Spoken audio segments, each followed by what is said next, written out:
जी अस्सलाम वालेकुम। तो लेक्चर नंबर आज 8 है और एक्सरसाइज 1.1 का 15वां क्वेश्चन है जहाँ से आज हम स्टार्ट करने लगे हैं। तो लेक्चर शुरू करने से पहले आप इस चैनल को सब्सक्राइब करके बेल आइकन पर क्लिक कर सकते हैं ताकि तमाम वीडियोस आप तक बर वक्त पहुँचती रहें। इन वीडियोस में हाई स्कूल मैथमेटिक्स से लेकर यूनिवर्सिटी मैथमेटिक्स तक के लेक्चर्स हो सकते हैं। मैथमेटिक्स से मुतल्लिक किसी कॉम्पिटिटिव एग्ज़ाम्स की तैयारी के लिए वीडियोस हो सकती हैं और इसी तरह से एजुकेशनल और इंफॉर्मेटिव वीलॉग्स भी हो सकते हैं। So let's start it. Question number 15 में इनक्वालिटी आपके पास गिवन है, हमने बेसिकली इसका सोल्यूशन फाइंड आउट करना है और आपके सामने लिखा हुआ जी x की पावर 4 माइनस 5x की power 3 minus 4x² plus 20x is less than or equal to 0। ठीक है, सबसे पहला काम आप जानते हैं हमने इसकी एसोसिएटेड इक्वेशन लिख लेनी है। सिंपली आपने एसोसिएटेड इक्वेशन के लिए इनक्वालिटी को इक्वालिटी से रिप्लेस कर देना है, देन इसमें से फिर x की वैल्यूज हम फाइंड आउट कर लेंगे। ठीक है, माइनस 4x² आ गया plus 20x is equal to 0।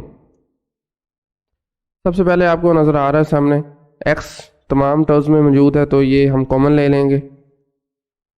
पीछे बच जाएगा जी x³ minus 5x² minus 4x plus 20। ठीक है, दिस इज इक्वल टू 0। तो यहां से चूंकि ये प्रोडक्ट हो रहा है तो x भी 0 हो सकता है। ठीक है, और इसी तरह से x³ minus 5x² minus 4x plus 20 ये भी 0 हो सकता है। ठीक है, सो x0 एक बाउंड्री नंबर हमें मिल गया, बाकी बाउंड्री नंबर हम इस क्वेश्चन को सोल्व करके फाइंड आउट करते हैं। सो देखें इसमें पहली दो टर्म्स में से अगर आप देखें तो x² हमारे पास कॉमन आ रहा है। ठीक है, पहली दो टर्म्स में से पीछे बच गया जी x और माइनस 5। इसी तरह से नेक्स्ट दो टर्म में से माइनस 4 हम कॉमन ले लेते हैं। ठीक है, यहाँ पर x बच गया, यहाँ पर अगेन माइनस 5 पीछे बच गया। ठीक है, दिस इज इक्वल टू 0। सो अब इन दोनों में से अगर आप देखें तो हमारे पास बेसिकली x माइनस 5 जो है वो अगेन कॉमन आ रहा है, तो उसको अलग से लिख लें जी। x माइनस 5 को पीछे यहाँ पर x² बचा और यहाँ पर माइनस का 4 बच गया। ठीक है, minus 4 this is equal to 0।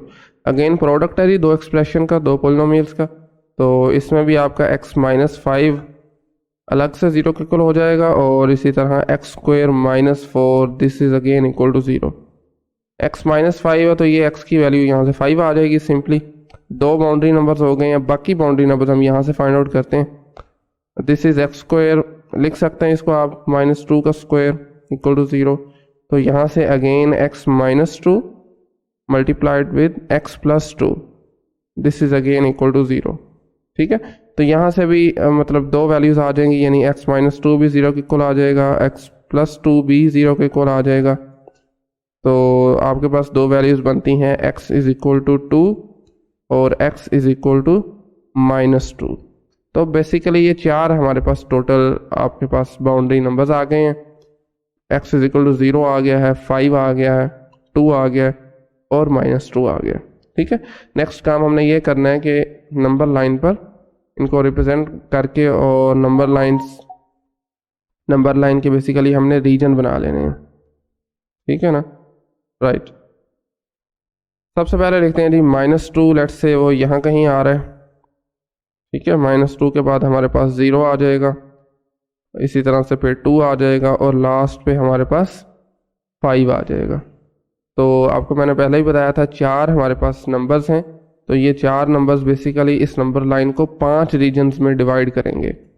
Name कर देते हैं हम इनको जी A B C और यहाँ पर D आ जाएगा, यहाँ पर हम E लिख देते हैं।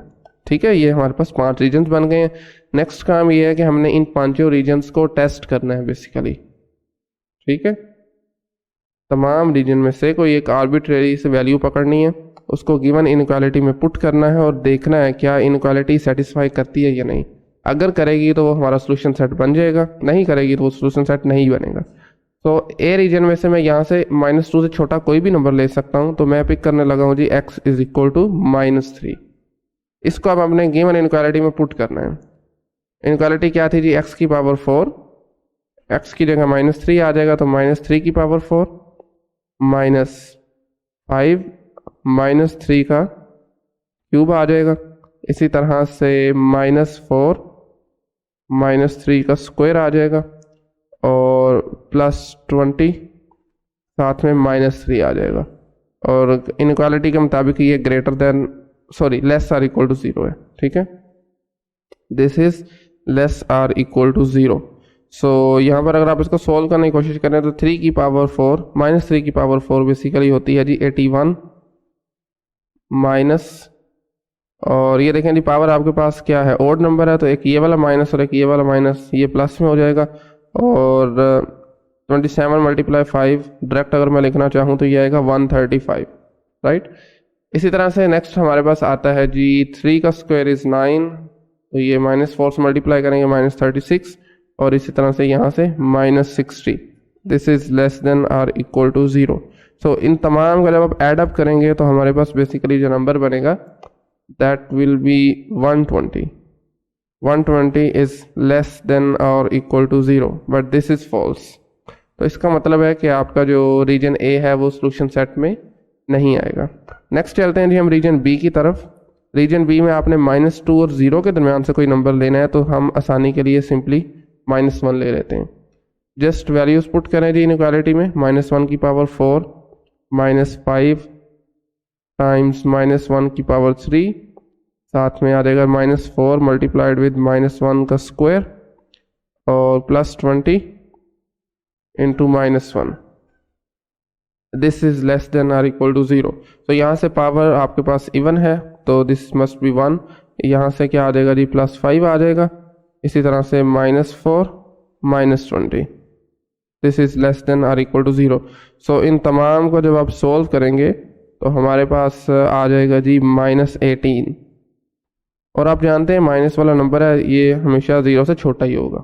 ठीक है, सो दिस इज ट्रू, यानी रीजन बी आपका इनक्वालिटी के सोल्यूशन सेट में आ जाएगा। सो इसी तरह से नेक्स्ट हमारे पास रीजन सी की बात कर लेते हैं। रीजन सी में आपने 0 से 2 के दरमियान कोई नंबर लेना है। हम सिंपली 1 ले लेते हैं। 1 को पुट करें इनक्वालिटी में, 1 की पावर 4 -5 1 क्यूब, इसी तरह से -4 1 स्क्वायर +20 साथ में 1 आ जाएगा। ठीक है, this is less than or equal to 0। तो ये 1 -5 -4 +20, ठीक है, दिस इज लेस देन और इक्वल टू 0। सो ये बेसिकली आप जब इसको सोल्व आउट करेंगे तो हमारे पास बेसिकली बनेगा जी 12। ठीक है, which is not less than equal to 0, so this is false, यानी रीजन सी आपका सोल्यूशन सेट में नहीं आएगा। इसी तरह से जी नेक्स्ट चलते हैं हम रीजन डी की जानिब बढ़ते हैं। और रीजन डी जो आपका वो स्टार्ट होता है 2 से 5 तक। तो 2 से 5 तक कोई भी नंबर ले लें, हम चाहे छोटा ले लेते हैं, 3 ले लेते हैं क्योंकि पावर्स बड़ी है ना हमारे पास, तो कंप्यूटेशन में आसानी होगी। तो 3 की पावर 4 -5 टाइम्स 3 की पावर 3 -4 साथ में आ जाएगा जी 3 का स्क्वायर +20 साथ में 3 आ जाएगा। ठीक है, this is less than or equal to 0। So 3 की पावर 4 क्या होती है जी 81 आ जाएगी, माइनस ये 135 आ जाएगा, माइनस का 135 होगा। ठीक है, इसी तरह से नेक्स्ट हमारे पास 36 आ जाएगा माइनस का +60। तो जब आप इस सब को सोल्व करेंगे तो जो हमारे पास फाइनल आंसर आएगा वो हमेशा वो नेगेटिव में होगा इस केस में। ठीक है ना, आप इसको सोल्व करके देख सकते हैं। तो ये आई गेस -30 आ रहा है विच इज़ लेस देन और इक्वल टू 0। सो ये रीजन भी आपका सोल्यूशन सेट का पार्ट बनेगा क्योंकि ट्रू है, इनक्वालिटी सेटिस्फाई हो रही है। इसी तरह से अब लास्ट रीजन की जानी पड़ते हैं जी ई, जिसको हमने नाम दिया था, और उसमें आपने 5 से बड़ा कोई नंबर लेना है। तो मैं यहाँ पर लेट्स से 6 ले लेते हैं हम। इनक्वालिटी में पुट करें, 6 की पावर आ जाएगी 4 -5 टाइम्स 6 की पावर 3 -4 साथ में 6 का स्क्वायर, इसी तरह से +20 और इसके साथ भी 6 आ जाएगा। दिस इज लेस देन और इक्वल टू 0। 6 की पावर 4 जो होती है that is going to be 1296। इसी तरह से 6 की पावर 3 को जब हम 5 से मल्टीप्लाई करेंगे तो डायरेक्टली मैं यहाँ पर लिख देता हूँ जी दैट इज 180 नहीं 1080 आ जाएगा। और इसी तरह से 36 को जब 4 से मल्टीप्लाई करते हैं तो दैट इज 144 और 20 को 6 से मल्टीप्लाई करेंगे तो ये आ जाएगा 120। ठीक है, तो इसको जब आप सोल्व करेंगे तो हमारे पास अल्टीमेटली जो नंबर आता है दैट इज़ 192, और 192 जो है वो 0 से बड़ा है, लेकिन इस इनक्वालिटी के मुताबिक ये छोटा शो कर रहा है, तो इसका मतलब है ये हमारे पास जो रीजन है ये इनक्वालिटी का सोल्यूशन नहीं होगा। ये बेसिकली हमारे पास, यानी आप कह सकते हैं कि इनक्वालिटी सेटिस्फाई नहीं हुई। तो दोबारा ज़रा ऊपर से एक बार नज़र डालें तो आपके पास जो रीजन बी था और रीजन डी है, बेसिकली ये दो ही आपके पास सोल्यूशन सेट में आ रहे हैं। एक और बात आपके पास, आपने देखा था इनक्वालिटी में आपके पास सिर्फ इनक्वालिटी नहीं थी, यानी स्ट्रिक्ट इनक्वालिटी नहीं थी, साथ इक्वालिटी का साइन भी था।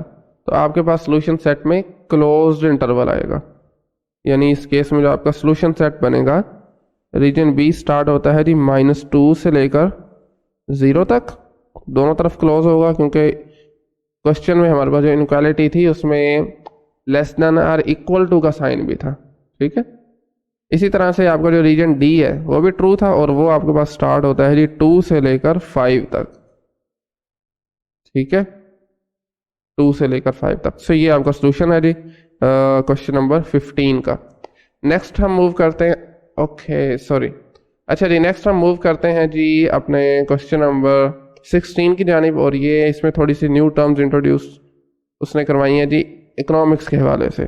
ठीक है, तो क्वेश्चन एक मरतबा पढ़ लेते हैं। The cost function C of X, ठीक है, and the revenue function R of X for producing X units of certain product are given by. ये आपके पास दो फंक्शन मौजूद हैं जी। कॉस्ट फंक्शन, आपने कितनी कॉस्ट लगाई है किसी बिजनेस पर और उससे आपको कितना रेवेन्यू मिला है। हमने बेसिकली करना ये है कि एक्स की वो वैल्यू फाइंड करनी है जिससे आपका प्रॉफिट हो। तो इस क्वेश्चन को करने से पहले हम ज़रा रफ सी एक एग्जांपल लेते हैं। लेट्स से आपने कोई बिजनेस स्टार्ट किया और आपने, लेट्स से जी आपकी जो कॉस्ट है उस पर वो है जी 1000। ठीक है, let's say C is equal 1000, ये आपकी कॉस्ट है, और आपका जो रेवेन्यू जनरेट हुआ इससे, फॉर एग्जांपल वो आपके पास हो गया जी 1200 लेट्स से। ठीक है, अब देखें आपका जो रेवेन्यू 1200 है, अब आपने इससे प्रॉफिट जो फाइंड करते हैं ना, वो बेसिकली आर में से, यानी कि रेवेन्यू में से कॉस्ट को सिंपली माइनस कर देना है आपने।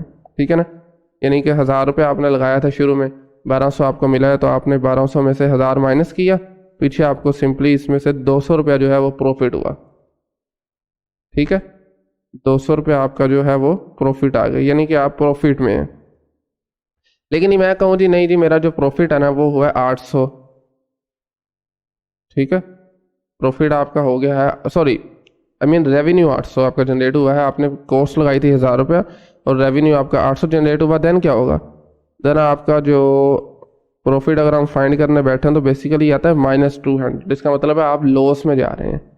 ठीक है, तो यहाँ से हमें एक कंडीशन पता चल गई कि आप प्रॉफिट में तभी जाएंगे जब आपका रेवेन्यू जो है वो लेस देन होगा, सॉरी ग्रेटर देन होगा। यानी फर्स्ट केस में जब हमने 1200 लिया था, आपके पास रेवेन्यू क्या था, ग्रेटर था, तो आप प्रॉफिट में गए थे। ठीक है, तो यहाँ से बेसिकली हमें एक रिलेशनशिप पता चला कि आपका जो रेवेन्यू है ना वो हमेशा ग्रेटर देन होना चाहिए कॉस्ट से, देन ही आप प्रॉफिट में जा सकते हैं। तो बेसिकली हमने फाइंड भी प्रॉफिट करना है, रेवेन्यू फंक्शन भी मौजूद है, कॉस्ट फंक्शन भी मौजूद है, तो सिंपली आपने स्टार्ट कहाँ से करना है, R of X is greater than C of X. यहाँ पे इक्वालिटी नहीं आएगी, स्ट्रिक्ट इनक्वालिटी है। सिंपली इनकी वैल्यूज पुट करते हैं। आर ऑफ एक्स की वैल्यू अब देख रहे हैं ऊपर 50 माइनस एक्स स्क्वायर आ रही है, और सी ऑफ एक्स की वैल्यू जो है वो 5x प्लस 30 प्लस 350। ठीक है, तो अगेन आप देख रहे हैं हमारे पास एक इनक्वालिटी बन गई है। इस इनक्वालिटी से अब हमने एक्स की वैल्यूज फाइंड करनी है, जैसे हम पिछले क्वेश्चन में करते आए हैं। ठीक है, तो पहले ज़रा इनक्वालिटी की जितनी भी टर्म्स हैं उनको हम एक तरफ ले जाते हैं, यानी लेफ्ट वाली जो टर्म्स हैं उनको आप राइट पे शिफ्ट करते हैं। क्या बनेगा आपके पास, एक्स स्क्वायर, लेट्स से जिसको मैं दूसरी तरफ ले जाता हूँ -50, इसी तरह से plus 5x plus 350, this is less than 0। ठीक है ना, क्योंकि हम ये राइट पे गए हैं। अच्छा जी, सो एक्स स्क्वायर प्लस 5x आ जाएगा, 350 में से 50 माइनस करें, दिस इज 300, एग्जैक्टली 300। ठीक है, हे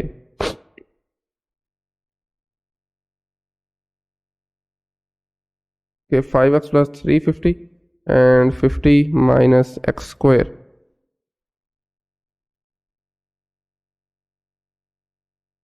ओके, आई थिंक यहाँ पर आपकी बुक में अगर आप देखें तो 50x है। बहरहाल आप चलें एक्सपोर्ट कर लें यहाँ पर।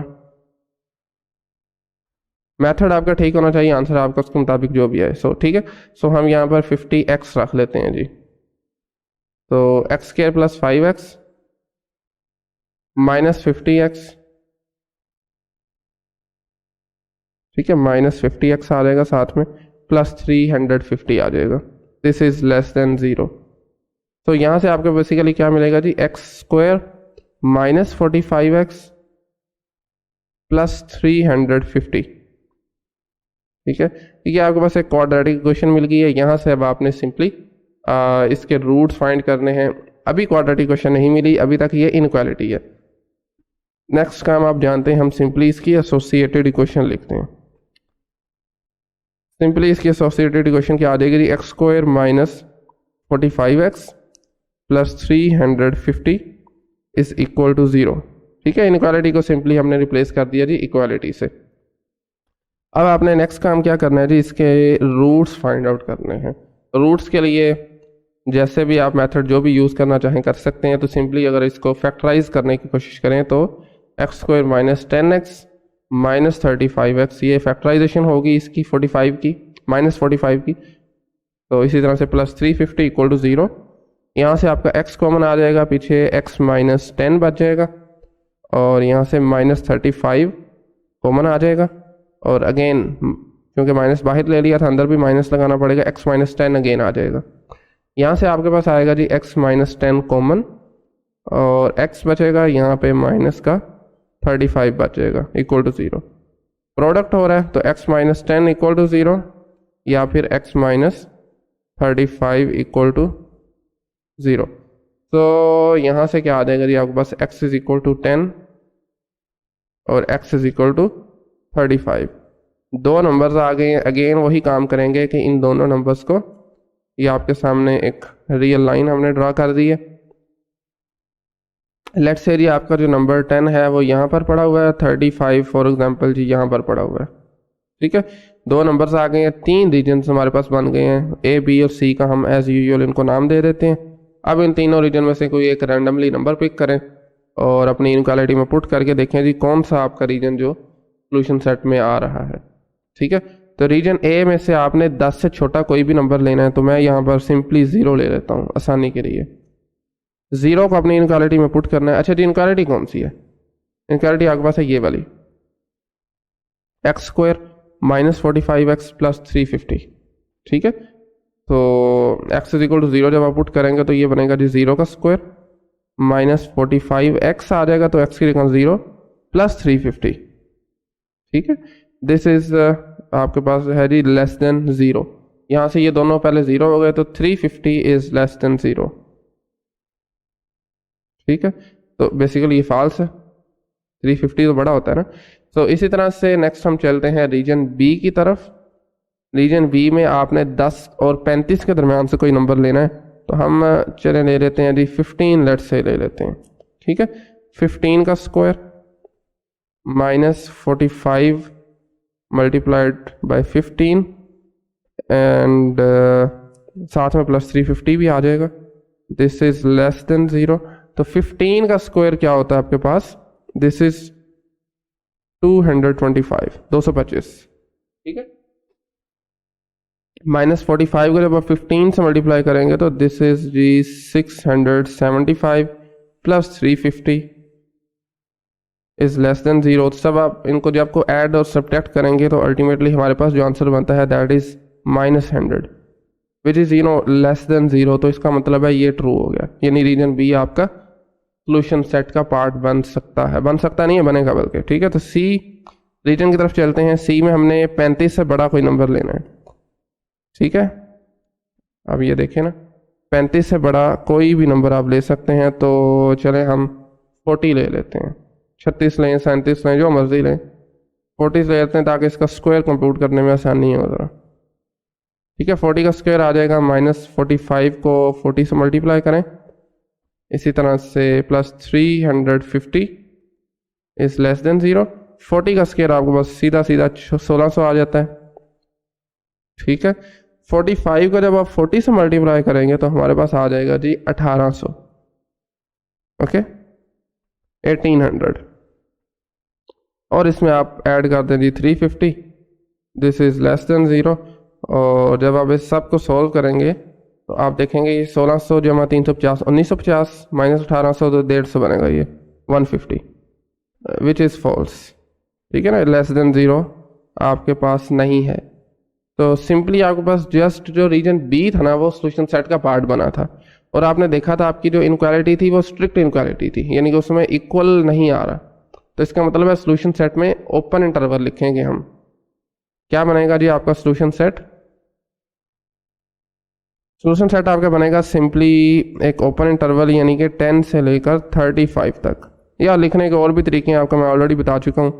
एक ये भी मेथड है जी, कौन से आपके पास x होंगे such that your x lies between 10 and 35, ठीक है ना। बल्कि ये ओपन इंटरवल की डेफिनेशन ही है, लिखने की जरूरत नहीं है, आप इस तरीके से भी लिख सकते हैं या जैसे आपको अच्छा लगे।